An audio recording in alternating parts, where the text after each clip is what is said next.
warahmatullahi wabarakatuh. Kembali lagi di podcast saya, Ditya. Di sini saya mendatangkan narasumber yang sangat luar biasa, yaitu salah satu wali murid dari siswa yang sekolah di SD Negeri Kedungrejo 2. Letaknya yaitu di Desa Kedungrejo, Kecamatan Balerejo, Kabupaten Madiun, Provinsi Jawa Timur. Oke, sebelumnya bisa perkenalan terlebih dahulu, Ibu, monggo. Perkenalkan, saya Mailina Pujiarti. Saya salah satu wali murid dari SD Kedungrejo 02. Baik, langsung saja ya. Pertama saya akan memberikan prakata terkait gambaran. Di sini kita akan membahas tentang dunia pendidikan, bahwa dapat diketahui ya teman-teman sekalian kalau dunia pendidikan itu sangatlah luas, dan pada podcast pagi ini kita membahas tentang implementasi kurikulum merdeka yang di dalamnya terdapat proyek penguatan profil pelajar Pancasila atau bisa disebut P5. Nggak asing nih sama P5. Langsung aja, P5 merupakan salah satu bagian yang tak terpisahkan dalam implementasi kurikulum merdeka. Jadi, P5 itu dapat mewujudkan pelajar Pancasila yang mampu berperilaku sesuai dengan nilai-nilai Pancasila. Yang pertama, beriman kepada Tuhan Yang Maha Esa, kemudian berkebinekaan global, ada gotong royong, mandiri, berpikir kritis, dan kreatif. Selanjutnya, P5 adalah pembelajaran lintas disiplin ilmu untuk mengamati dan memikirkan solusi terhadap permasalahan yang ada di lingkungan sekolah. P5 menggunakan pendekatan pembelajaran berbasis project based learning. Nggak asing nih teman-teman sama metode pembelajaran project based learning, karena metode pembelajaran ini sering digunakan oleh guru-guru yang ada di luar sana. Langsung aja kita bahas sedikit Ibu tentang metode pembelajaran project based learning, yaitu pembelajaran yang menekankan partisipasi aktif dari seseorang. Mereka bisa melihat keahlian atau keterampilan seseorang sebagai individu ataupun kolaborasi terhadap anggota timnya. Kemudian metode pembelajaran project based learning merupakan pembelajaran yang menghasilkan solusi yang terbaik. Misalnya, guru itu memberikan studi kasus atau permasalahan kepada siswa, dan kemudian siswa diarahkan untuk menyelesaikan studi kasus yang diberikan oleh guru tersebut. Nah, pada metode ini dapat meningkatkan kualitas siswa, kreativitas siswa terhadap sesuatu hal yang tentunya dapat meningkatkan siswa berpikir kritis dan berinovatif. Oke, langsung aja teman-teman sekalian, pada podcast hari ini kita akan menggali informasi lebih dalam kepada wali murid ya. Tentunya beliau ini memiliki putra kelas 1 ya, kelas 1 di SDN Kedungrejo 2. Dan kebetulan di SD Negeri Kedungrejo 2 sudah menerapkan kurikulum merdeka. Meskipun belum setiap kelas menerapkan, tapi ada 2 kelas yang sudah menerapkan kurikulum merdeka, yaitu kelas 1 dan kelas 4. Betul begitu Ibu? Dan putranya beliau ini kelas 1. Langsung aja teman-teman. Yang pertama pertanyaannya Ibu, bagaimana tanggapan Ibu terkait kurikulum merdeka yang diterapkan baru-baru ini? Menurut saya, kurikulum merdeka bisa membuat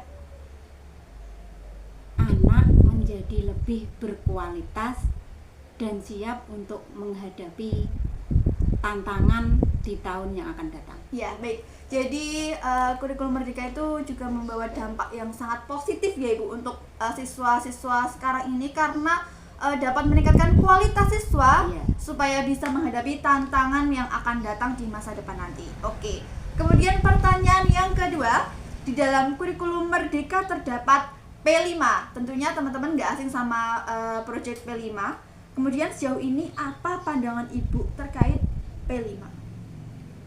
Pandangan saya terkait dengan P5 itu membuat anak lebih menjadi kreatif, dan dia itu menjadi kritis untuk ingin tahu semua apa yang dia kerjakan.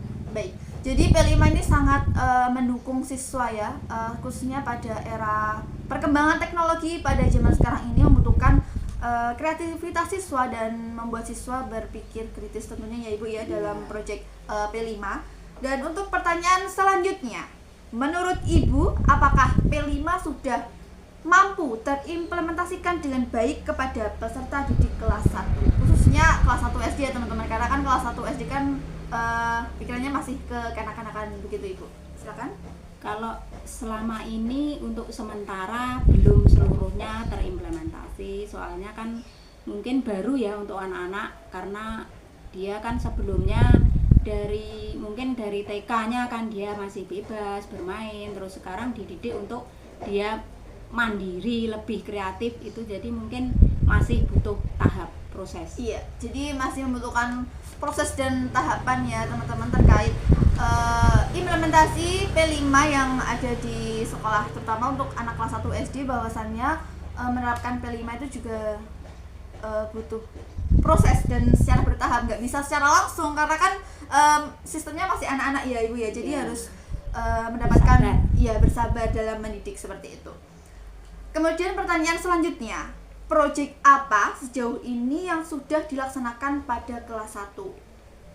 Selama ini sudah lumayan sih proyeknya. Baik. Ya salah satu contohnya membuat keterampilan dari kardus bekas, terus membuat kolase dari telur, terus cara menanam biji-bijian, salah satunya itu. Baik. Terkait apa proyek yang sudah dilaksanakan ini dapat meningkatkan kreativitas siswa ya tentunya Ibu, karena kita diarahkan untuk membimbing anak tersebut ya memanfaatkan barang-barang bekas supaya dapat bermanfaat dan mengurangi sampah ya tentunya teman-teman. Dan pertanyaan selanjutnya, dari demikian proyek yang terlaksana, kendala apa yang Ibu alami dalam mengondisikan anak kelas 1 SD? Kendalanya itu mengkondisikan anak untuk fokus pada apa yang dikerjakan itu susah, karena namanya anak-anak, dia otomatis kan masih, kalau dituntut dia itu harus mengerjakan ini rapi, harus itu belum bisa. Itu kendalanya. Baik. Jadi lebih ke mengkondisikan siswa ya, karena kan masih anak-anak juga, kembali lagi ke situ, karena untuk kerapian, ketelitian masih terus kurang. Iya, itu masih kurang. Kita harus melakukan pembimbingan ya. Lebih sabar lagi ya. Baik. Untuk pertanyaan selanjutnya, sejauh ini ya kita berbicara dari mulai kendala, kemudian proyek apa saja. Nah, sekarang kita lanjut ke tujuan atau manfaat setelah mendapatkan pembelajaran P5. Itu bagaimana Ibu? Kalau untuk manfaatnya ya baguslah untuk anak, karena anak kan menjadi lebih mandiri, ingin mengerjakan apa-apa sendiri. Terus nanti dia itu lebih kritis, misalkan membuat apa gitu, kok ini caranya nempel gimana, ini kok bisa menempel gimana, sebelum ditempel itu harus diapakan dulu, digunting supaya rapi itu gimana, ya seperti itu. Jadi anak lebih kreatif terus lebih kritis, jadi lebih suka bertanya-tanya. Nah, iya gitu. Lebih tepatnya dapat menciptakan hal-hal baru ya, pengalaman baru khususnya untuk anak-anak. Oke. Ini pertanyaan berikutnya ada, menurut Ibu, apakah wali kelas 1 sudah memandu kegiatan P5 sesuai dengan prosedur atau belum? Karena mohon maaf ya teman-teman, karena sejauh ini kan ada guru yang hanya menjelaskan teori saja, dan ini bagaimana apakah wali kelas 1 sudah memberikan praktiknya, contoh praktik pengaplikasian P5 sudah dengan baik. Seperti itu Ibu. Untuk sementara ini alhamdulillah, untuk misalkan pembelajarannya, informasinya untuk guru itu sudah, cuman untuk prakteknya itu sebagian sudah dilaksanakan di sekolah, kalau untuk yang sebagian lagi kan di rumah itu bersama orang tua. Berarti sejauh ini alhamdulillah wali kelas 1 sudah memberikan memandu kegiatan P5 sesuai dengan prosedur sudah dengan baik ya Bu ya. Baik. Ini yang terakhir teman-teman, pesan dan kesan yang ingin disampaikan untuk wali murid yang ada di luar sana. Mungkin untuk memotivasi dan mengapresiasi wali murid yang ada di luar sana terkait implementasi kurikulum merdeka tentunya dengan P5. Monggo silakan Ibu. Untuk para wali murid yang di luar sana, tetap semangat, sabar dalam membimbing anak-anaknya, karena saya yakin proyek P5 ini bagus untuk anak-anak nanti kita yang akan datang. Baik. Cukup sekian podcast hari ini. Semoga dapat bermanfaat untuk seluruh wali murid yang ada di luar sana, khususnya dalam membimbing, mendidik putra-putrinya ya dalam implementasi kurikulum Merdeka, tentunya pada bab proyek penguatan profil pelajar Pancasila atau bisa disebut P5. Semoga bermanfaat. Terima kasih Bu sudah mau datang di podcast saya hari ini. Terima kasih. Wassalamualaikum warahmatullahi wabarakatuh. Sampai jumpa di podcast selanjutnya.